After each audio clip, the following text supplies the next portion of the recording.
this morning is to welcome Axie Navas to Raton. I want to. I just met Axie right now. We were getting to know each other a little bit, so I'm going to let her kind of talk about her purpose of visiting Raton, and then she's got her team with her. I'll let you all introduce yourselves as well, but I'll make a comment here. I think that those of us that have been in Raton for a long time, we know the beauty of our area here. We know the potential of outdoor recreation and the importance of that. Clearly, the city of Raton, outdoor recreation is our #1 priority currently. So we have put a lot of our resources into trying to develop this. We've been talking to state parks and now outdoor recreation and economic development about the untapped potential of Colfax County in northeastern New Mexico. And what we see is a lot of people that want to go from Texas specifically and other areas in the state, and they know Colorado. That Colorado brand is very strong. Utah brand is very strong, and they drive through northeastern New Mexico. And we've got everything here that we're looking for. Just to illustrate that point, my wife gave me a choice over Thanksgiving. She said, you know, we can go to a beach somewhere or a place with a casino or Monahans, Texas. And I chose Monahans, Texas, of course. You know, so I spent 5 days in West Texas, and I really get it. You know, you want to see someplace with cool air, with a mountain, with some skiing, with some fishing, and there's a lot of people down there, and they're looking for what we have here in New Mexico. So this team that we're setting up, this partnership that we're developing right now, it has a lot of potential. And certainly the city of Raton wants to be a great partner to that effort. And we welcome you all to Raton. Actually, welcome to Raton. We're so happy that you're here. And for all of your team, for everybody involved in this, thank you for coming to Raton today. We look forward to working with all of you. And for the residents of Raton, thank you for coming. Your support is critical here. So this is development of a partnership. And right now I'd like to introduce Axie. And Axie, if you could, I'll turn it over to you. Yeah. Thank you. Thank you, Scott.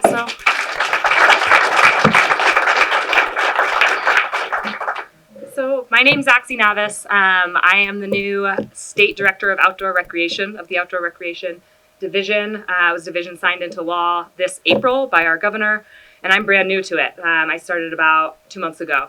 I'd been living, I can give you a little bit of my background personally, and then just kind of give you the scope of the office, explain the division's setup and kind of some of our goals. And then I'd really love to hear from people in this room about more of the opportunities and maybe challenges here too. And it is just such a huge honor to be here. So thank you, and thank you for coming here to have this, what I find to be like super useful town hall meetings where we can all just get together and talk and listen and build that foundational relationship. So my background started about 2 months ago in this position. I'd been working for about 7 years at Outside Magazine, which is based in Santa Fe, as many of you may know, living in Santa Fe for about 8.5 years. I left Outside as the site editor, so I was running all of our digital properties. The website reached about 5 million people a month, so I was in charge of that audience development and making sure that the stories we were giving to our audience were really high quality, talking a lot about public lands and obviously outdoor recreation. That's what the magazine is built upon. So that's my history. I've been in the outdoor industry for about 12 years, have a lot of contacts in that world. In the business world, would go to outdoor retailer, which many of you have maybe been to too, but have spent a lot of time with that particular community. Came into this job just because I had been following the growth of the outdoor recreation industry as a whole nationwide. I think we have people like Jared probably have been talking about the power of outdoor rec and recreation for years, but I feel like only recently at the national level has that really started to take off. I look at that genesis as 2013 era, when Utah became the first state to have an office of outdoor recreation. They wanted to have that office be a place for businesses to communicate with, outdoor recreation businesses who are either looking to expand in Utah or move to Utah. And that really started a movement where more states started to pay attention and think about how could they intentionally capitalize on this economy and really starting to think about it as an economy. And I think that the next step there really came about in 2016 with the passage of the Federal Rec Act. And so that mandated the Bureau of Economic Analysis to put a number to the outdoor recreation economy. And so they've done that. The number for the state, for New Mexico in 2017 was $2.2 billion. That's what the Bureau of Economic Analysis says the outdoor recreation economy contributes to this state's economy. So once you had that really legitimate source of economic data, quantifying and qualifying this economy and saying it's not just the kind of the small guy in the corner, but it's actually a really powerful player in the country and then also in each of these individual states. I feel like we started to have more businesses and nonprofits and governments start to pay attention. So as I see it, that's kind of like the storyline that led to the creation of the office in New Mexico. I believe there's now 16 or 17 offices in the country. There's a number of task force. Some states approach it a little bit differently, or it's more of a coalition or a collaboration between a number of state agencies. This particular office, the New Mexico Office of Outdoor Recreation, is within the Economic Development Department at the state level. So that's a cabinet level position. And then I am within that department. And that was done very intentionally, that my ultimate goal isn't one focused necessarily on tourism. Tourism's a part of it. I work really closely with the tourism department. But my primary aim and the aim of this division is economy building. It's expanding the power of the outdoor recreation economy throughout the state, with a special emphasis on creating rural jobs. I think this particular economy has a lot of potential to do that, just for obvious reasons, all the incredible natural resources that rural counties have. So very much focused on working with businesses that are already here, connecting them with the state or with other agencies, federal agencies, to talk about how we can help them expand in New Mexico or just continue to exist in New Mexico, help them survive, help them grow, help them thrive. We're also very much interested in outdoor recreation infrastructure building. So the office was created with a grant program. It's called the Special Projects and Outdoor Infrastructure Grant Program, which is kind of a cold-blooded way of saying that we're working on developing a grant program to support outdoor recreation infrastructure projects. Everything from river restoration to maybe developing a shooting range, if that's what a community wants, or trail building, trail maintenance. We also will be overseeing the Recreational Trails Program Fund, which is currently distributed, as many of you know, by NMDOT. So just really putting the emphasis there on how do we create a statewide plan to develop trails in a sustainable way that makes sense for communities. And then finally, the other program that I oversee is the Outdoor Equity Fund. That was created with this division. That $100,000 was appropriated by the legislature this fiscal year that we're in.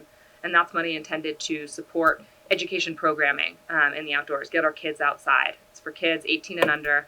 40% of the kids who participate will be on a free or reduced lunch program, so there's a income element there. And the goal is just to recognize that the outdoor industry has not always been an equitable place and making sure that it actually becomes so for this next generation.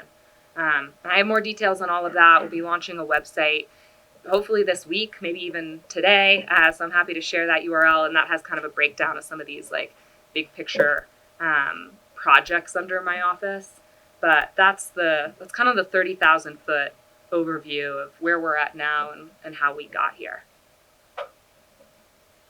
Well, thank you so much for that update.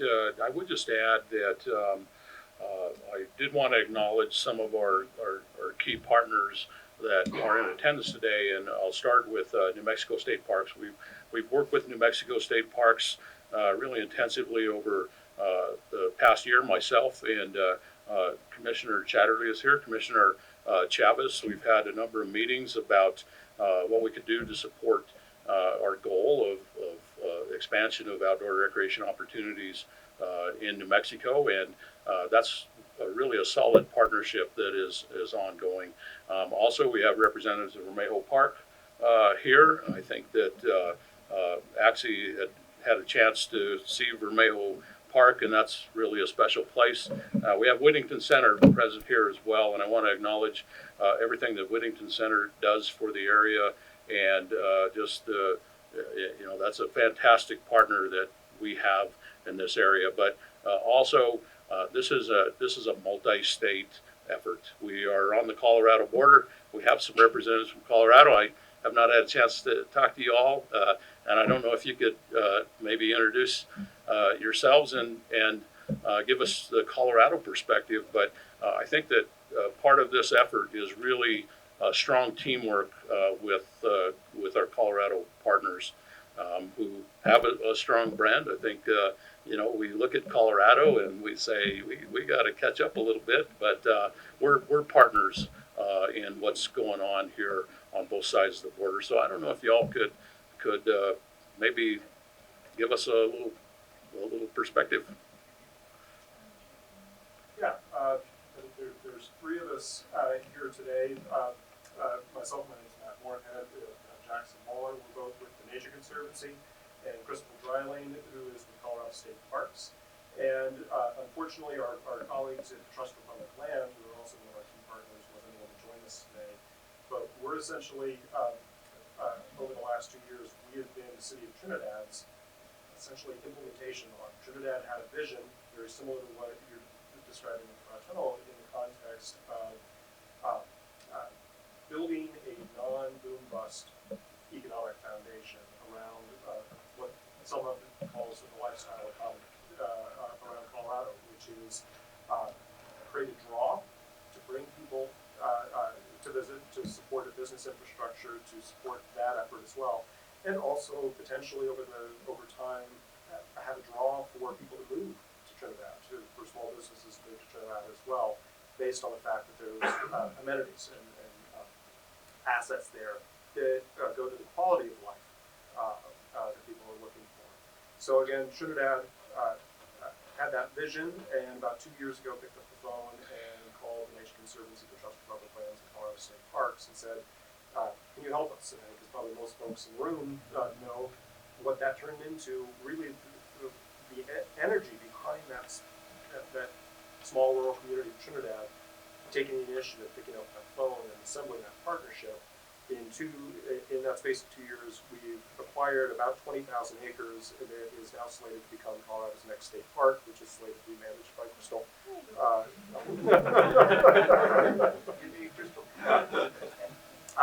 At this point, and we are deeply enmeshed at this point in the process. The partnership has been unified since day one around really two concepts. One, outdoor recreation depends upon healthy natural landscapes, so this place has to be well managed and well taken care of. On the flip side, we also have to make sure there's meaningful, real opportunities for outdoor recreation that's engaging for the local community and engaging for others across a variety of uses to actually deliver on that cultural, educational, and economic component that Trinidad is really looking towards as well. So we're deeply enmeshed in planning for that future. Basically, the mantra is we got to do it right. So we're going to try and be careful. At the same time, the energy behind this is we're moving very quickly. So please stay tuned as this continues to unfold. But then also, I think the city of Raton approached about a year ago and said we don't want to gum up these works. We want to see this be successful, because then we'd actually like to be able to try and join with this. And how do we grow this incredible asset, this incredible opportunity, to something that is a regional benefit that looks at us all as citizens of the same country, not just one state or the other. Can I add something real quick? My name's Wally. I'm the Economic Development Coordinator for the City of Trinidad. And I just wanted to let the folks here know that these fine gentlemen have been working with some CU graduate students who will be giving a presentation on outdoor recreational opportunities that they have found on Fisher's Peak while they've been doing this study over the past couple of months. And that will be Saturday, December 14th at the A&R Mitchell Museum in Trinidad at 4 p.m.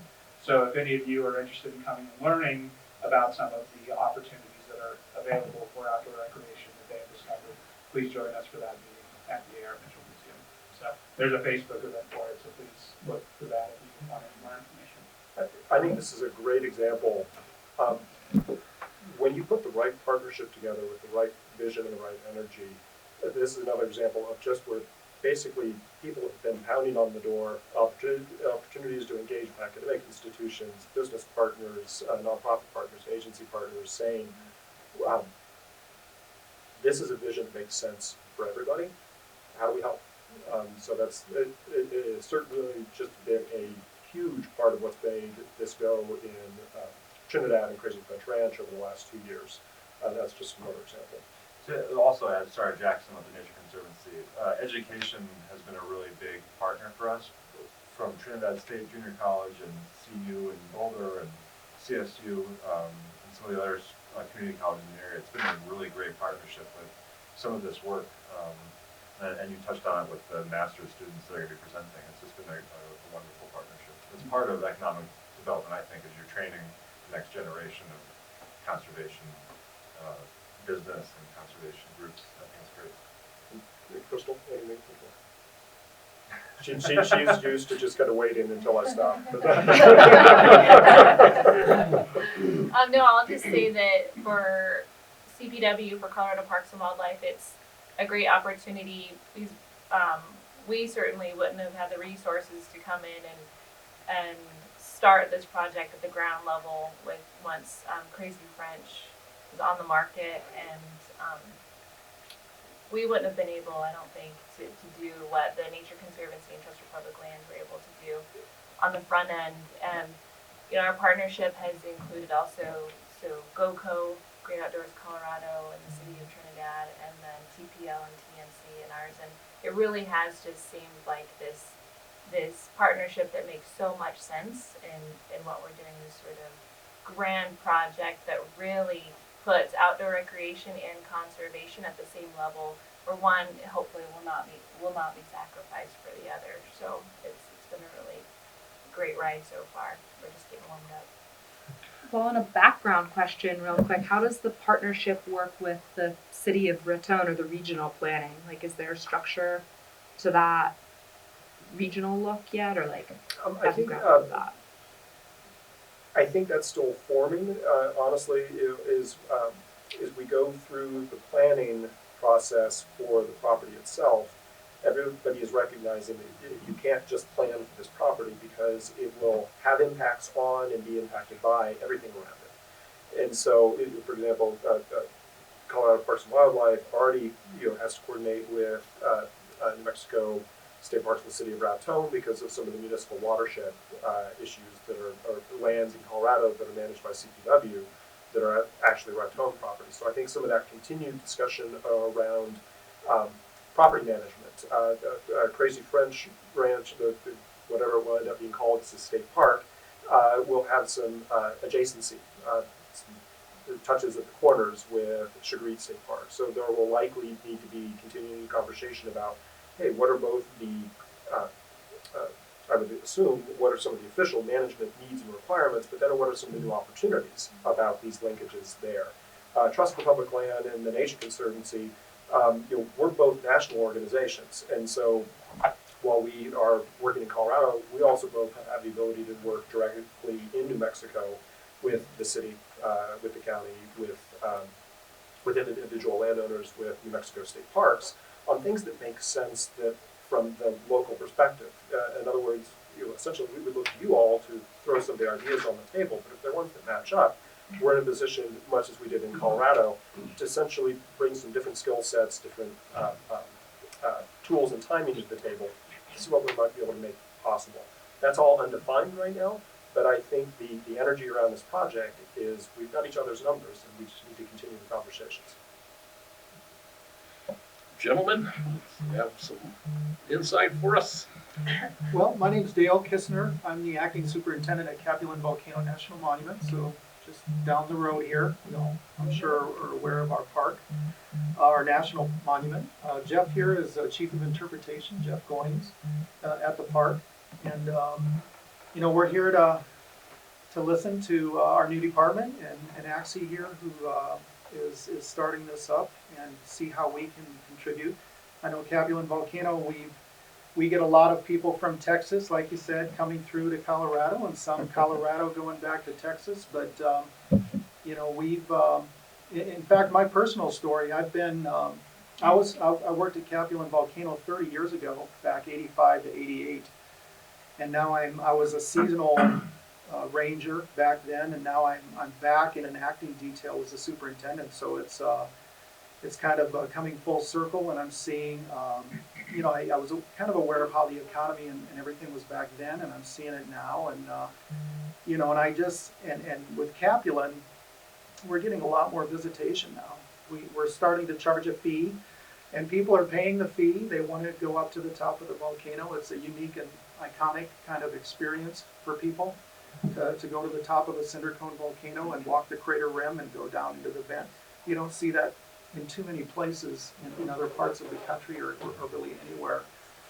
So we're getting people coming in, and you know, I believe we're definitely contributing to the economy here in Raton and to the local area, bringing in a lot of money, a lot of people coming into the restaurants and hotels coming through. So we're just here to listen and to see how we can continue to help Raton and the community, and all of us as a partner in this area.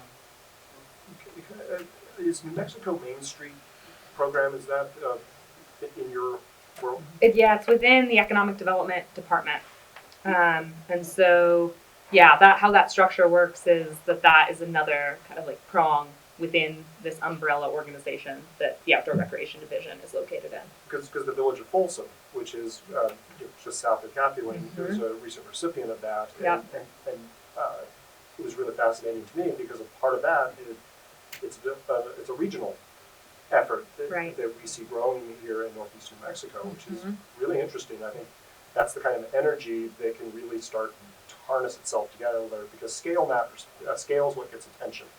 And Raton, city of Folsom, New Mexico, and the things happening on the Colorado side of the border, it's really quite exciting. I think there's a lot of future potential. Yeah, definitely. Main Street has really been an impactful program in Raton.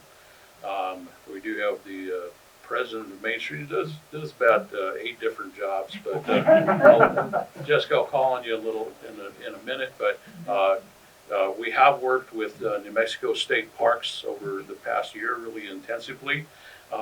Christy Tafoya is the director of New Mexico State Parks, has been up, spent a lot of time in Sugar Eat in Raton, really knows Sugar Eat well. Also had worked there in the past, and Christy was not able to attend today, but we do have Jared somewhere in the room from New Mexico State Parks representing the director. Jared, I don't know if you could step on in. You were sitting over there last I saw you. Well, But, I couldn't sit there and let the lady stand up, so I had to stand up. But I just want to acknowledge the partnership with between the entities locally here and New Mexico State Parks, and I know that the director sent you to our town hall here today. I don't know if you could give us kind of the state parks perspective, or Mr. MacGyver to speak on behalf of state parks, but just your perspective on outdoor recreation. Well, obviously for state parks, it's very important. I mean, that's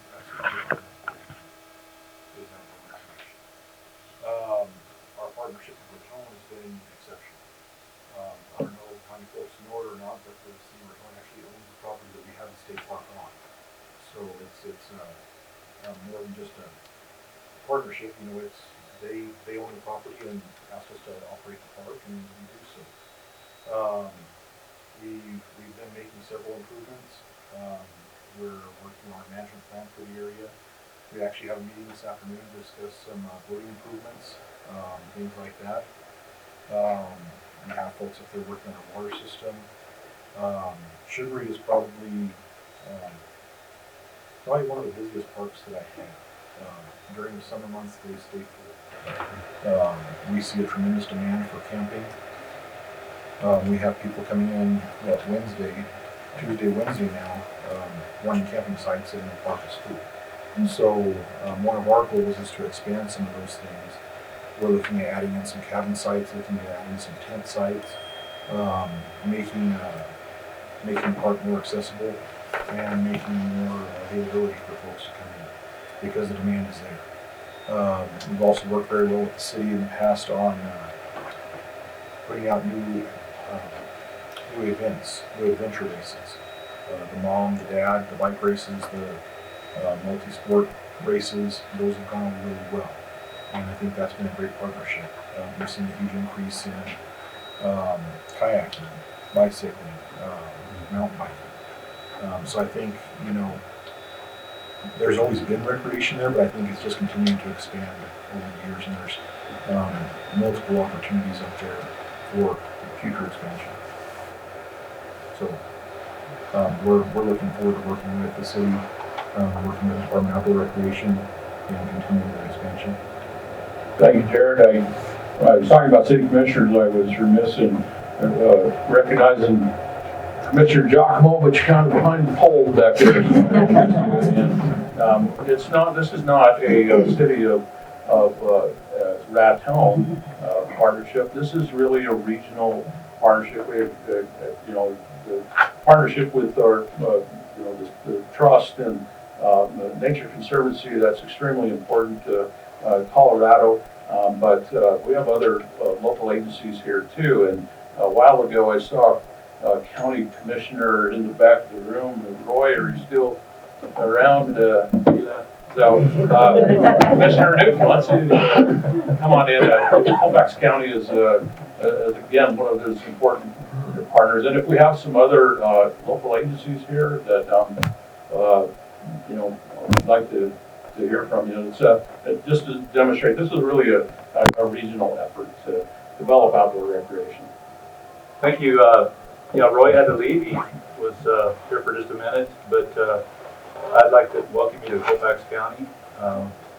As always, we're ready to partner with Raton and the whole county. My district covers Angel Fire, Eagle Nest, Cimarron, Philmont Scout Ranch area, so there's a lot of outdoor activity there, as you know. And did I hear you say that the recreational trails program is going to now move from DOT to your department? Yeah, exactly. Okay. So I've been on the NERCFO board, the Regional Transportation Planning Organization with Scott and all of them for several years, and we've put those applications in through there. How will that work now that it's going to be moving to your department? We're going to continue forward with the applications that have been processed by DOT. The actual logistics we're still figuring out. It's taken, honestly, a little bit longer than I was hoping it would. But I should have more details about that even in the next couple of weeks. So now the point is the regional transportation meetings, and that's where the applications are submitted. Will you have some kind of way for us to know when those applications will be submitted? Or I know you're still working on that, but that's really important, I think, because it's been through DOT previously, and it's always been a good partnership to go there and then submit your application, which I know Raton has submitted one, and we talked about a couple for Colfax County. But so I think that's important to let us know exactly how that's going to work going forward for those trails programs. I think it's great to be in your department now. It fits. So that's good news to hear that. Yeah, and we will be the hub. We will have all that information on our digital sites, but also and I also want to just communicate openly, how can we make that process better for you all? I'd love, because we're going to be taking a lot of what DOT had already pioneered. We'll probably start with that same communication system. But if you have ideas on how to make it better, I'm super responsive to feedback and would appreciate that. That's good to know. It's kind of a complicated process, but maybe we can streamline it or come up with some different ideas. I think, speaking about the state park, Cimarron Canyon State Park would be an awesome place to have a trail through there, and there's some trails there now, but I think if you could have a trail connecting to different campsites, and the reason I said that is because I recently took a trip to Japan, and there was a canyon. It reminded me of Cimarron Canyon, and in this canyon there was a stream coming down from a lake that had a dam. It was pretty much just like Cimarron Canyon, and in this canyon was a trail that went from spot to spot to spot. And you wouldn't believe how many people were hiking on that trail. And I just thought when I saw that and hiked it myself, I said, man, that would be a perfect example, like Cimarron Canyon State Park, to have a trail that went maybe from all the way from Eagle Nest down to U Park, you know, I love in that. that area. So it would just people get there, they camp, but when they get there, they stay in their campsites, and I think it'd just be a good way to get them out of the campsites and be hiking up and down that canyon. That'd be a little tricky with the road right there, but I think it could be managed. So anyway, welcome to Colfax County and Raton. Thank you, Scott. Thank you. Thanks, Commissioner. What we've done at the city of Raton is to form an outdoor recreation task force. And the leader of that is the city commissioner, Lori Chatterley, and everybody moved around on me, but Commissioner Chatterley and House, and maybe you can kind of report on our task force and in general the organization that we're working on. Sure. So we did just have our first meeting of the Outdoor Rec Task Force, and we're focused on economic development. And so the first thing that we decided to do as a group is come up with just some ideas, just from the different places we've been, the different things that we've seen that might add to things that we are offering in Raton and things that we can do to connect Raton to Sugar Eat a little better, and then thus to Colorado and Fisher's Peak and the new state park over there, and kind of connect all those different assets we have, including possibly the Old Pass, Climax Canyon, and those assets that are here in town for recreation. And so our next meeting in January, we're going to sit down and kind of sort through those ideas and see which ideas are going to be the promote best job creation and kind of hopefully a lifestyle element is what we're really looking for, so that we can attract that workforce. Because as we know, Raton is an awesome place to live. Our population is a little bit older and retiring, a lot of people, so we want to try to get some new people here that are ready to work for several years, so we can get that pumped up as well, and also provide more amenities for the people that are moving here to retire. So because we are seeing a lot of that as well. So that's kind of our beginning. It's all kind of in the formation stage. Jessica Barfield is on that task force as our new economic development director for the city. My husband Jared as the Parks and Rec director. We have Tyler Davis. He's joined us. Emma Green back there. She's also on there. And then Kelly Kringle. So that's our little group, and if anyone has any input, please let us know. We're trying to just keep it a small working group, but we're absolutely open to ideas. And once you talked about population getting older, she kind of glanced over at you, Ronnie. Jessica Barfield is president of Main Street, economic development director at Raton. Old Jessica. So I actually, it's funny, I have a lot of different jobs, but I'm the newbie in the room in the sense that you've been at your job for a couple of months and I'm at a couple of weeks. And so we've hit the ground running.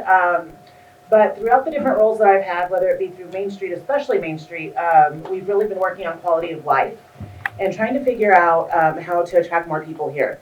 So over the last 24 months, through the help of New Mexico Main Street and working groups throughout the city and volunteers, we have rebranded. We do have a new Raton brand that we are focusing a lot of our outdoor recreation on.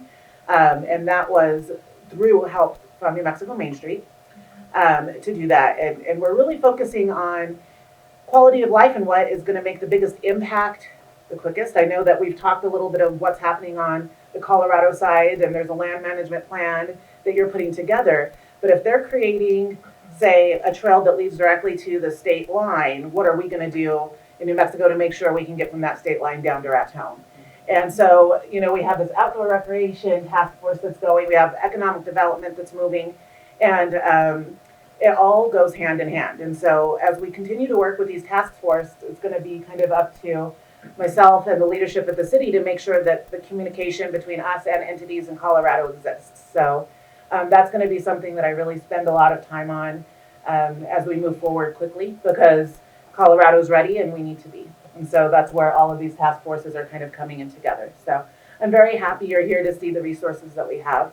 I'm really excited to hear what the Boulder University graduates, students have identified, because not only were they looking at what tourists want, they're looking at what businesses can be viable in our current economy and what businesses can grow to exist with new opportunities and what are the right opportunities.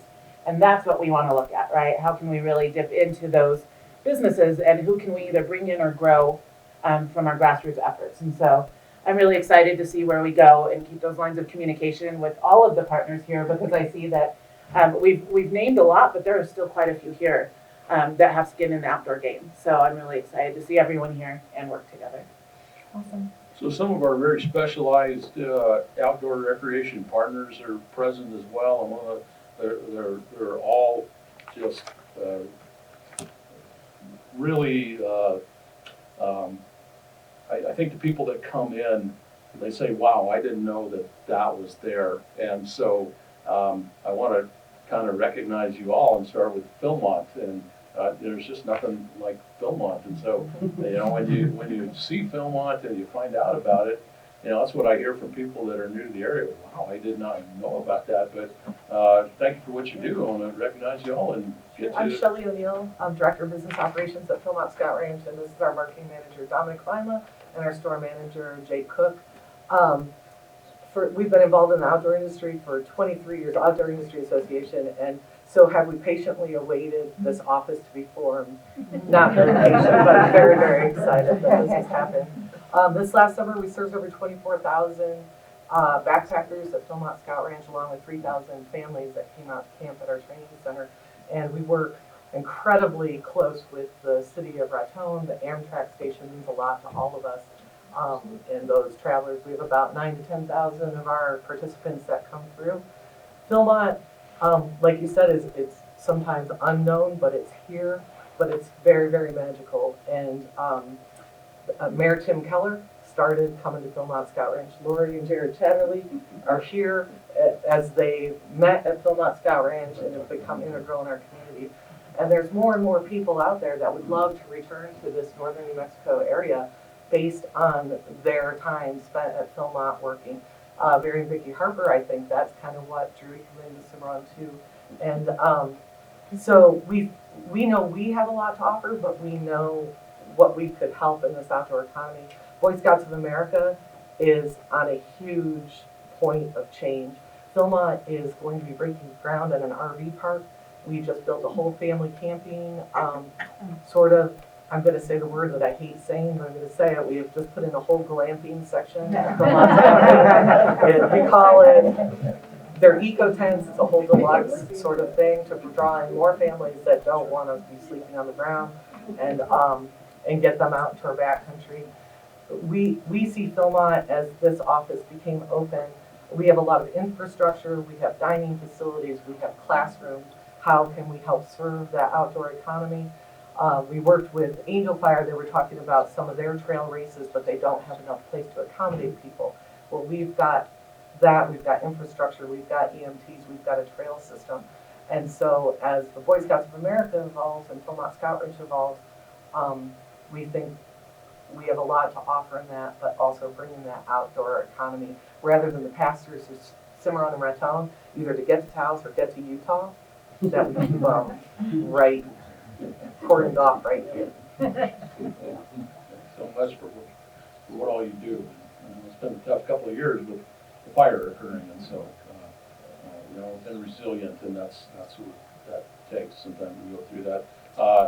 Colfax County is the site of the premier shooting sports facility in the United States, and we have some representatives from Whittington here, and it's unbelievable to me the number of visitors that you get and how far they travel to come to Whittington Center. But I don't know if you could share with us. I'm going to turn over the speaking part to either Becky Fish or Robbie Roberts. They've been at the Whittington Center a lot longer than I have.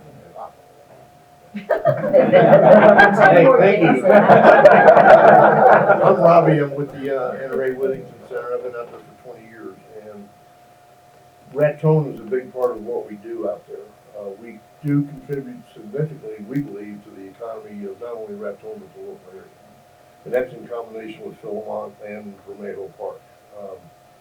We are an open facility. We're open to the public. Anybody can come out and use our facilities, and they do. We have people traveling from literally all over the world to come out and see and come out and visit the Whittington Center. We are primarily a shooting and hunting facility, but we're also a huge outdoor recreation facility. We own 33,000 acres, and it's all open to the public. Well, last time I looked at the numbers, we get 100,000 plus visitors at the center every year, and about 10% of those were competitive shooters or informal shooters. The rest of them were just folks out enjoying the facility. And the wildlife out there is amazing. And the weather and the scenery and just being in this local area. I'm a history guy. I'm the curator for the museum. We actually have a museum out of the facility. And so I'm the curator, so I kind of like history, and oh my God, am I in the right place? Between, Colfax County as a whole, our property is located right on the Santa Fe Trail. If you want to come out and walk along the trail and look at the wagon ruts, come on out. That's all I can tell you. Plus, you got Cimarron right down the street from us, right there with where Philmont entrance is at. I mean, the history around here is phenomenal. But we are open to the public. We turn nobody away, and we encourage everybody to come out. 100,000 visitors plus a year is pretty amazing. We're constantly growing. We're constantly changing. People say, well, how do you run the Whittington Center? My thing is, you don't run it, it pretty much runs you. But it's a neat facility.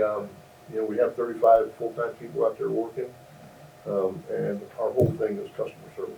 So please come out, visit us. You don't have to have a firearm, you don't have to shoot to enjoy the facility. So in other words, you don't have to yank on the trigger. But if you want to yank on the trigger, you're more than welcome. Okay? Thank you. Thanks, Robbie. So, one of the most special places we have here is Vermeil Park, and we have Roy, a good friend of mine, that's here. I don't know if you came to talk about Vermeil Park, but it's such a special place that it's extremely important to Colfax County. We like to really brag on that, but Roy, thanks for coming and everything that you do. And well, I am not prepared to talk about Vermeil, but it's an honor to work there. I hope you had a great evening last night. It was fantastic. And I'm sure you learned a lot from Ryan and Lauren. Fantastic. I've been working there for about 3 years now, 3.5 years. Been in Raton for 35 years, worked at the coal mine with Scott. Made that drive for 15 years, now I get to do it again. It's great. But and my wife George and I owned and operated the Holiday Inn Express for 15 years. Raton was near and dear to us, and Vermeil, of course, we'd like to continue fostering a great relationship with Raton, Philmont, and our Whittington Center. thank you all. And another, I think, very specialized asset that we have is the Mandela Center. And Tim, if you could kind of tell us, I heard you on the radio and talking about the center, but it's such a special place. Yeah, the Mandela Center is indeed a very special place and very much connected to, even though we're in Union County, just over the line, whoever drew that line, it's kind of like Folsom and Capulet. We're caught up in that two-county kind of efforts of what we do and what we're about. But the Mandela Center is a nonprofit organization that began with one of its original ideas and focuses on education. And over the years, we've done some education with our young people. We've just revised in the last 3 or 4 years an effort to get our young people in the community out into the out of doors and to do some programs out there. We're looking to expand that, to continue our relationship with Capulet in night sky programs and offering opportunities for people to come out and not just learn over at Capulet, but actually stay and enjoy the whole of the night sky. So we're working hard on developing that piece. We're looking at the possibility of developing some bike trails out on the property, and we did a little experiment with our young people last year, and through the help of Vermeil, got some bicycles and some outdoor bikes, and had some good response to that possibility of what's there. So we're looking at the possibility of how can we do that where we are, and how can we capitalize on making that a part of what's going on. We've been talking to folks up in Colorado where biking is just huge and a really big important part of what goes goes on. So we're looking at how we can do that and continue our efforts. We would love to have a whole geological center there that can capitalize on the fact we're in the middle of a volcanic field all the way from here to Clayton, and what that's all about and how that connects with Capuan, the volcano we're on, Sierra Grande, kind of a very misunderstood volcano. And, and we're all very happy that they're very inert and inactive, so we want them to stay that way. But the possibility of the differences and what's there, I think, is an important part of our education plan. And offering people from our perspective the idea that they can come out and spend some time and really get immersed in that in a different way. The buildings, the architecture, all of that is very unique at the Mandala Center, and a very important part of what that place is all about is the outdoor activities and what's there.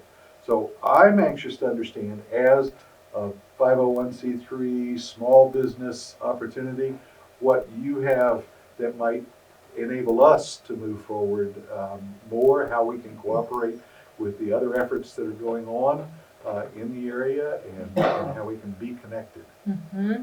Yeah, and that is the priority right now. And my answer is twofold, like right now in the near term. I'd say how that has played out so far is really looking to build up that special projects infrastructure grant. So if as a 501c3 you were looking to build these bike trails on your property, we would actually have some funds to invest in such a thing. And then also been working with a number of people on just like collaboration building. I've seen my office as this point person to take a lot of feedback, to either be an entity that can apply for grants for other groups, either municipalities or counties or nonprofits, and then connecting the right people within state government to an organization such as yours.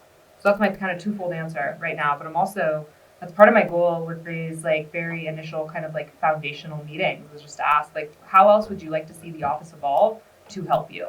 Because that's really what it's been designed to do. One of my big hopes is that as you move forward and get more involved in things, that you don't forget about us as the small business people that are very active and wanting to continue to be a part of. Life has a way of eating us up, and I know from my own experience that being involved in a larger kind of project, you can also sometimes forget about the small people that are going on, and I hope that you will continue to remember us as you continue to develop in your office and what it's about. I mean, as I see it, I don't think we can be successful as a state without the small business owners and the small nonprofits. Like that is, I think, who the outdoor recreation economy is really driven by. My dad's a small business owner in a small mountain town in Colorado. He owns a shop with 2 employees. And so outdoor recreation is like what put a roof over my head. And I look at that from a small town business perspective. I say, I know what that looks like, on the ground day after day. And I really do think that it's those like individuals and small groups of people that really make the changes happen. So I do want to know, like, how can we have some ideas, like, and those 2 things are like what I mentioned first, or things that we can do immediately. But, I'm always open to feedback. I want to keep developing this division in a way that benefits centers like the Mandala Center. So I was going to make a comment about broken volcanoes, but you said inert is good, so I'll right. I think we have an opportunity here to really get to know Axie, and then get her familiar with what we offer here in northeastern New Mexico, and it's a lot, and so we're throwing a lot at her, and I know she's got a busy schedule, and she wants to get out there and see some things on the ground, but I would say we have an opportunity, if you all have some questions for Axie, or if I've missed anybody here, we can either do that, stand up and ask questions, maybe talk informally, but I think we can do that. I did want to call on Billy Donati because he seems to tie everything together in the area here, and he's going to report on this. But Billy Donati is KRTN and is involved in so much that we have, not only outdoor recreation, but Shooter Theater and other things that are important. But Billy, we'd love to get your comments, your perspective. Well, since I've got a microphone in my hand, you opened up the table here. Don't ever give a radio guy an opening. I'll keep it brief. And we always say we live in the best part of the best country in the world. Northeastern New Mexico, I think you see, Axie, all of our partners, all of our blessings that we have been given. And we just need to tie that all together, throw our arms around it, and get a look at the big picture. And I think we've got a great big picture here, and I think we've got some amazing things coming our way, and we're just proud to be a part of it. Are there any plans to coordinate with the Carson National Forest in bringing all of this? That's what brought us to here, is we got to be the first camp host for the first year Carson had developed off. On. I think that's a great question for Axie, but I will just say one thing. With our hiring of an economic development director, and another thing has happened, Colfax County has adopted a lodger's tax resource. I think what we're looking at is really partnering with the state of New Mexico as far as targeting a market and a regional effort at promotion and marketing. So I think we would tie it together in that way with all of the partners here, really getting together and have an effective, know where we're marketing to, and have an effective approach about marketing. So I would make that comment. Well, and then I'd add on, if the question is like how I would be thinking about working with the Carson, I had the opportunity to meet with all 5 forest supervisors last week. And so I know many of you are probably familiar with the shared stewardship agreement that the governor just signed. We were going to start working on something similar that prioritize outdoor recreation within those Forest Service lands. So that's kind of a very first step, either an MOU or an MOA, but just to say we're all on the same page and we want to work together, because those they have been just so powerful. Like, they're awesome allies, and they have been just like great to work with so far. So that's the first step, and then we're going to be building off of that for sure. Thank you. Could I add something? I'm Tim Crisper with the Parks and Rec Advisory Committee in Trinidad, and Can you come in a little bit? sorry? Yeah. This isn't a big enough room. Obviously, people like outdoor recreation. Anyway, we in Trinidad don't see we think we see ourselves more tied to Raton than we do Denver. Correct. I mean, we have a lot more in common with you guys here. And we want to work with you to make this a regional thing. And I think that's really important. It's going to benefit you, it's going to benefit us. So I know I'm just a volunteer, but the city has shown that they care about this a lot by hiring Wally for economic development. So let's work together. That's what I want to say. Well, and related to that, I just have a question for maybe the Colorado folks. Have you worked with Nathan Fay or Luis Benitez in the past, and like, was it an effective relationship? And what can I learn from that? He came down to Trinidad a number of times, but now there's a new person. Yeah. Is that Nathan? Nathan Fay. Yeah. Nathan Fay. It's I think we are continuing to see an upward trajectory. Just like I think probably for the same reasons New Mexico has created your office and your position. It's too important for both the future of our natural resources and our economy and way of life. So yeah, the state through Nathan's office continues to be heavily involved, and everything that's going on with Fisher's Peak is the future state park, and it's also being looked at closely as a model because of the way this happened through local support, local initiation, the public-private partnership to put it all together, and the focus on how do we do this right, and from a regional perspective, the state's very clearly looking at this as a model. What can we learn from this? Because there's other communities that need to have it happen as well. Mm-hmm. Thank you. We have a question right here. I just wanted to say that there used to be a ski area up Sugary past the canyon, the state park, and the city owns that property, I understand. Right. And there was even night skiing. This is correct. We don't own the ski area. We own something close to that, the Lake Right, the Dorothy land. State Wildlife Area, but the ski area is privately owned. Oh, okay. Okay, but there's a great opportunity. The Olympic Park in Utah, they have their ski area in the winter, and they have zip lines all over the place in the summer. It's real busy. Angel Fire does too. A zip line. And mountain biking. I mean, Angel Fire is one of the great like downhill mountain bike destinations in the world. I think about like what they've done just in the summer to like stabilize that ski economy is a model to be emulated. That's very cool. I didn't know there had been skiing up there. This is New Mexico's only Colorado ski resort. Yeah. That's how they have to, you have to go through Colorado and back down. I love that. I'll just add one little piece of information that I think I just want to share with as many people as possible. About some things that are happening in Trinidad that I think would connect to this. And specifically, you brought up to attention the lack of a huge workforce down here, and I need to kind of drive more of a younger demographic here to create that workforce.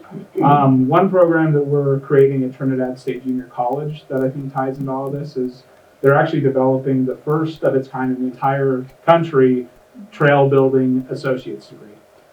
So students can come there to get an associate's degree, learn everything about acquiring land, going through all the regulations of building professional trail systems. And so I just want to put it out there for all of you that are interested in this outdoor let's try and create as much opportunity for these students once they graduate to get jobs and start helping us develop this big trail building system. And also if you have any younger folks that are looking, or any age folks that are looking to learn about trail building, there is going to be a new opportunity in our region very soon for them to do that. When will that be? Next year? They're going through the accreditation process right now. Okay. And they're hoping to start offering the curriculum next year. Yes. Very cool. That's in partnership, I believe, with the National Trail Builders Association. Yes. Actually, so it's the real deal. Yeah. So just wanted to let everyone here know that that's in development, and I encourage you to take advantage of that opportunity as much as possible. And that's just one of many exciting things that are happening over there that I feel that we should be working together on. Yeah, and I'm sorry, go ahead, Jessica. No, I don't. I was just going to make a comment because there's a lot of different people in the room, and I'm not sure that everyone had realized that. I'd say over the last year, we've really been making a concerted effort to work more with Trinidad because, as Tim had said, we see each other very connected. And so through some of our entrepreneurship classes, we've done cross-border efforts, and we've had really great luck with that. I know that I had met with Wally just last week, and we're going to keep those lines of communication open to figure out how we can pull our resources together to do more collaboratively. And so I just wanted to let you know that as you hear all of this development happening on both sides of the border, that some of these talks have happened, and the city actually, both cities invested in a boot camp not long ago that was successful. And so I feel like now's the time, and it's a really great time to build that partnership because we've started to build that kind of behind the scenes already. So I just wanted to make sure that everybody knew that we have had some, but that's only improving here. Well, I was just gonna piggyback off what Wally had said too. Just we hear about a workforce problem throughout rural New Mexico when it comes to like bringing in an outdoor rec company. They have to know who they can hire, and so we have a incubator program, a grant program that's intended to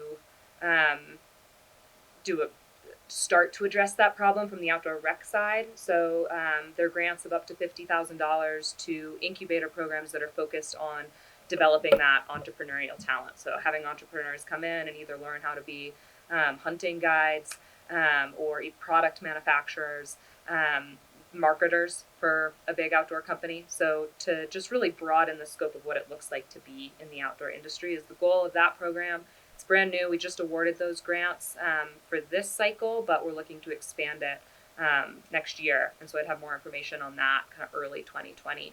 But just to say, we really are trying to address that for small business owners and just keeping that entrepreneurial energy in New Mexico and really fostering it. And then semi-related, especially to the Trinidad State Junior College announcement, in the statute that created this division, education is there. So working with state educators and city educators throughout New Mexico on how to develop outdoor recreation programs, really from like pre-K all the way up to an associate's degree or a bachelor's degree to vocational training. That's a big priority of ours too. And right now that work has really mostly manifested itself but through a collaboration with Western and Silver City. They have a degree in outdoor learning. And so just trying to figure out how can we grow that. Maybe Western's a pilot, but we could bring it to other schools too. Southern Utah University has a really impressive internship program, which many of you may be aware of, where they're having students connect with many of the federal partners in that state and actually go on to have jobs at the BLM or the National Park Service or USDA. So those are definitely projects that we're working on too, and definitely like open to feedback on how we can keep moving that forward, and would love to hear more about the Trail Associate's degree, trail building. And I would say that locally here to try to build that network of support entrepreneurship, workforce development, education programs, and really meet the needs locally. The city of Raton has partnered with the Center for Community Innovation, and Jeff, that's your cue. Tell us how you're making it all work there. Well, first I'll say that the center's done a lot of work in tourism promotion and extending that regionally.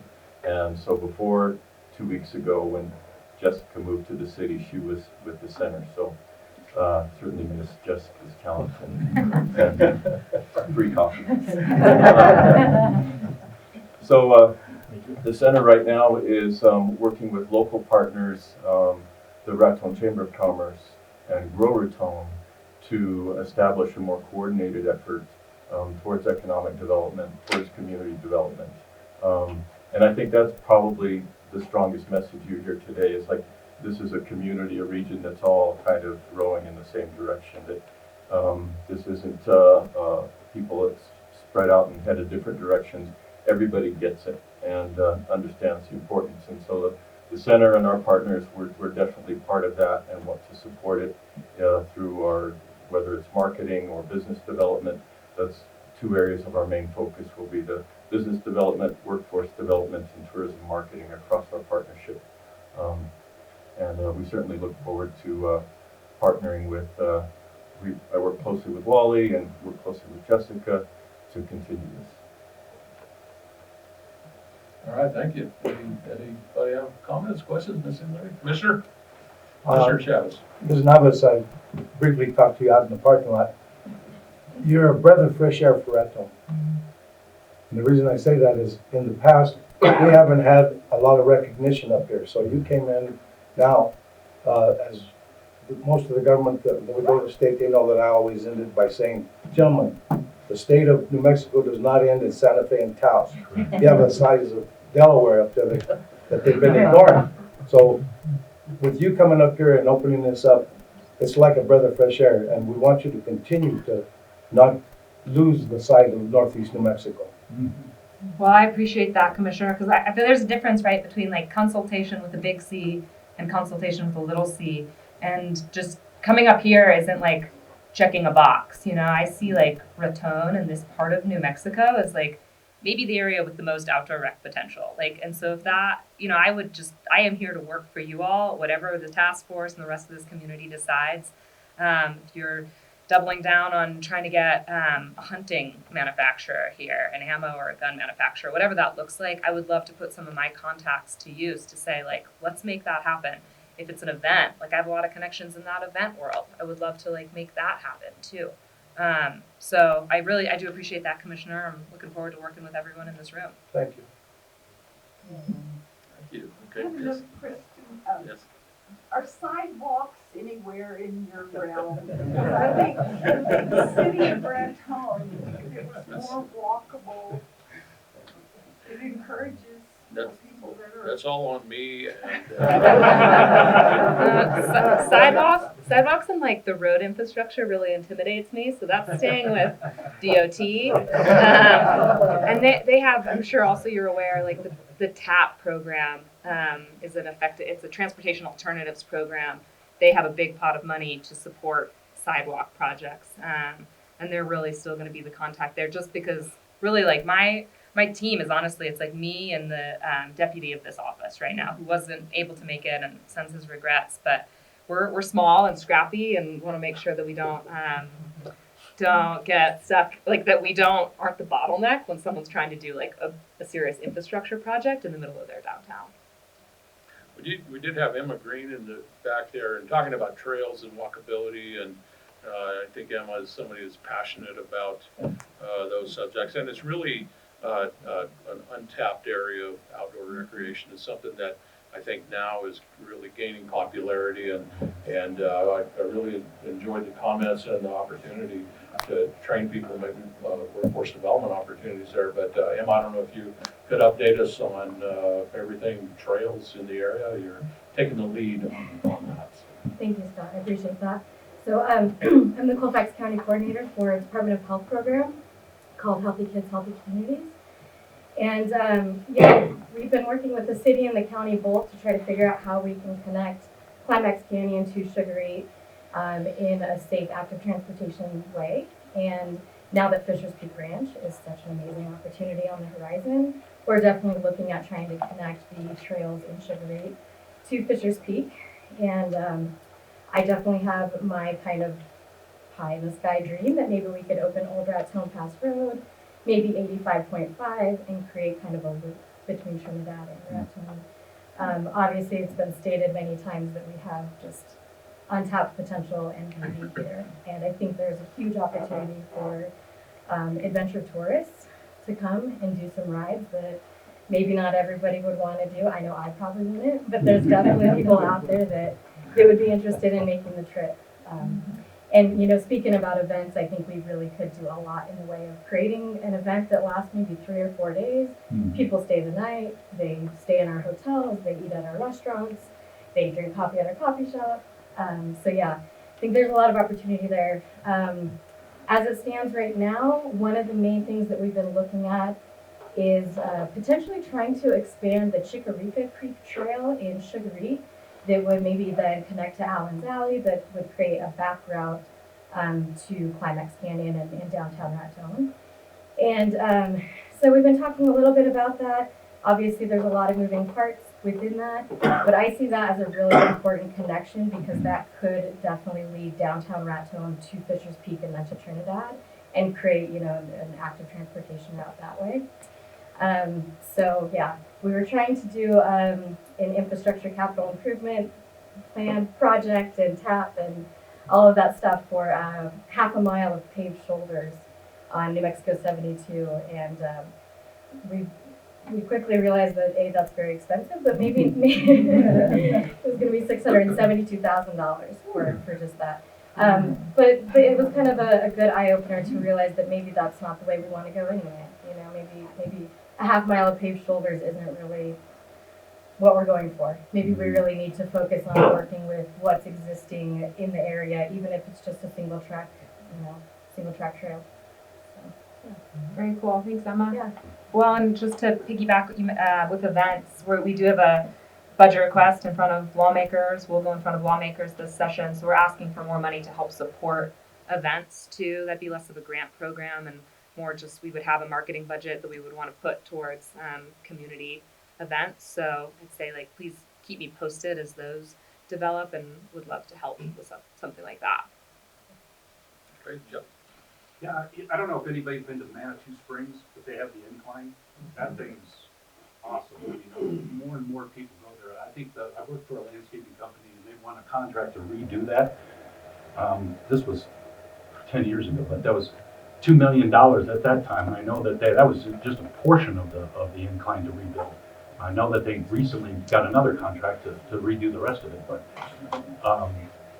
Castle Rock built an incline there. So they're trying to divert, you know, those things are, you know, it's just straight up, it's all timbers. It's something that's very, very popular. Downtown Manitou usually gets a lot of people that are just milling around there for an incline, just to go do the incline. I don't know if anybody's been there and seen that, but if you ever get a chance, I think that would be exceptional here in this part of the country as well. If you're looking out outdoor activities, I think that an incline scenario would be a good draw. Yeah, I'll have to check it out. Any additional comments, questions? Yes, sir. I got a little proposal here, 3-page, can I read it? Absolutely. Okay, summarize it to 1.25 pages. This is Mark Rosenfield. And this is old rails to old trails. And here's some maps of our rail lines with an inset. They used to be in this county. Basically, where we're left is the Santa Fe from the border, Colmore. So, I am proposing to this gathering and my fellow citizens, to the Outdoor Recreation Advisory and attendance, to ponder a vast trail system that will connect the heart of Raton with various outdoor attractions that draw our visitors to northeastern New Mexico. This will include our city, state, and national parks such as Sugar Creek Canyon State Park, the Cimarron Canyon State Park, and wildlife areas, and of course Captain Volcano National Park. Other interesting draws would be the NRA Whittington Center, Cruise Field, Raton Municipal Airport, Belmont Scout Ranch, Eagle Nest Lake, Angel Fire, the Vietnam Veterans Chapel, the Dawson Cemetery, and even the Mandela Center, even the Raton Golf Course. What is interesting about these attractions is that all of them were either connected by or near to now abandoned rail right-of-ways. They mainly hauled coal from the mines and then returned empty cars for reloading and unloading of their cargo, day after day, 24/7, until the mines were closed down. The graves were designed and built in the late 19th, early 20th centuries, and their evidence remained visible to all of us who traveled New Mexico 72 between Raton and Sugar Creek State Park, US 64 between Raton and Cimarron, and US 87 between Raton and Des Moines. To many of these railroads were lifelines upon whom they depended on for their jobs in the mining industry as well as their economic well-being. The two main railroads were the St. Louis, Rocky Mountain and Pacific, and the Santa Fe, Raton, and Eastern. Both made connections with the Santa Fe here at Raton. The 75 years of nature's elements, including weather and erosion, has not removed the footprints of these abandoned railroads as a touchpoint to how well designed and built they were. Some of their bridge pilings and culverts still remain visible. Their basic infrastructure, for the most part, remains intact. Simply drive from New Mexico 72 from I-25 to exit to Sugar Creek State Park and see how the Santa Fe, Raton, Eastern shadows. It is therefore not hard to come to the conclusion these bays will provide at least 30% of the basic infrastructure for a 21st century adventure trail that will provide not just a hiking biking trail, but a great life experience for those who adventure on it. It would provide a constant challenge not only for those who would design and build them, but also for those who would maintain them, along with those who seek adventure every day on them. That this will be not an easy task to accomplish would greatly add to this challenge. Its technology would have to be superb. I feel it would be very, very rewarding for years to come, possibly into the 22nd century, to all who will be a part of this great wonder. We are limited only by our imaginations at the potential of such an adventure trail. Envision Boy Scouts coming into Raton, destined for Philmont, be training in the morning, and then taking titanium bicycles to the NRA Whittington Center, and while they're taking a course from the NRA, then cycling across the Crow Creek Flats the next day to Philmont. As the great trail develops and forms, the sky's the limit. Ideally, the first street, the Amtrak Depot Roundhouse Park, will be the heart of this. Arteries will proceed south and west along the abandoned right-of-way. South and west, you can connect to the Raton Golf Course, NRA Whittington Center, Raton Cruise Field Municipal Airport, Dawson Cemetery. And I've got a note here about the rail line that still exists between French and York Canyon, which would connect to Vermeil. Cimarron, the Philmont Scout Ranch, Cimarron Canyon State Park, Eagle Nest Lake, Angel Fire, Vietnam Veterans Chapel, Carson National Forest. We could go north and east to Sugar Creek Canyon State Park, which has a rail spur to Yankee, Chaplain Volcano National Park to the Teal Ranch, a Mandela Center, Des Moines. Let us start our the Great Trail adventure with the Amtrak Roundhouse Trail, with the visible remnants east of the tracks around Rio Grande. Build a trail along the old Santa Fe Raton Eastern. A span across I-25 and Raton Creek would be required. Until that is accomplished, just have a trail starting point that begins just east of the two entrances, and proceed building the trail along the Santa Fe Raton Eastern route that parallels, then crosses New Mexico 72 and Harrisbrook, then northeast of the Sugary Tipple, which is in Sugary State Park.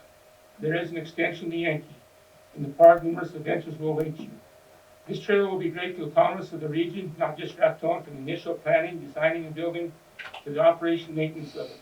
It will not discriminate in opportunities it will provide for one and all, young and old. Irrespective of economic status, it will avail itself to cyclists with a $25,000 titanium freight mountain bike, and weekend cyclists with $85 basic no frills swim. The adventure trail will provide a year-round challenge along with the enjoyment that will go with it. It will greatly add to the physical, mental, spiritual, and even economic well-being of the citizens of Raton, not to mention businesses. It will greatly enhance the east side area around the Aquatic Center and Longfellow School, with this increase in real estate values. I ask the city of Raton and New Mexico Outdoors begin to explore this concept, and let's get it into gear as to this adventure. Time to act is now. That's great. Thank you.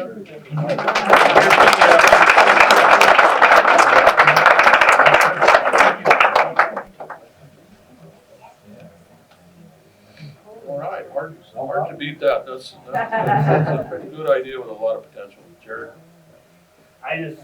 So in February, I've been working for the city for 10 years as a park and rec director. And over those 10 years, I've advocated and promoted outdoor recreation. I think I've worked with every entity here in some way to do that. And never in my wildest dreams would I ever think we would all be in a room together talking about outdoor recreation and how important it is, how it's an economic driver. So I just want to thank everybody for having come. I'm sure Scott will do the same thing, but to have this actually happen is like a culmination of 10 years of, I think, sometimes banging my head against the wall to make this happen. So I just think this is awesome. I think it's the beginning of something fabulous that can happen in Raton. So thanks for everybody being here. Well, I do want to thank you all for all of the great input and the help here. Actually, I hope that your takeaway is that we have really an unbelievable amount of assets in the area and a lot of passion here with the people that you see. And we do need a bigger room to contain all of that passion and the ideas. So we will let you, thank you so much for coming and spending time with us here this morning. And I know we've thrown a lot at you, and we look forward to a long working relationship. And you've got some things to see today. So. Yeah, definitely. Well, thank you all for showing up. And I probably don't have enough business cards. Otherwise, I would hand that out to everyone in this room. But maybe Jared can share my. Yeah, well, it's confusing because my name is Axie, A-X-I-E. But my email address is Alexandra. So I was going to say maybe Jared can share my email address and cell phone. And please, if you have follow-up questions, I'm pretty responsive, and then I'll be back up here soon. So just love to stay in touch and work with so many of you in this room. So it means a lot that you came out to chat, and thank you. Just spell your last name. Yeah, it's Navas, Navas. Thank you all. Great. Thank you.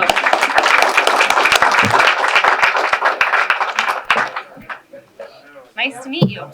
Yeah, Will. I appreciate it. Thank you. Very impressive. Good to meet you. Digest, and again, what an amazing place we have here in northeastern New Mexico, southeastern Colorado. It is just full of people and places, and again, as Scott Berry said, people with passion. And also, Axie Navas, the executive director, said that this probably is northeastern New Mexico, one of the most prime places for outdoor recreation in New Mexico. We, of course, would agree. We'll have a little bit of a wrap-up and a story during our new news update, which is up and coming here in about 45 minutes. Again, thanks to Marty Mayfield, and thanks to Aaron also at the studios.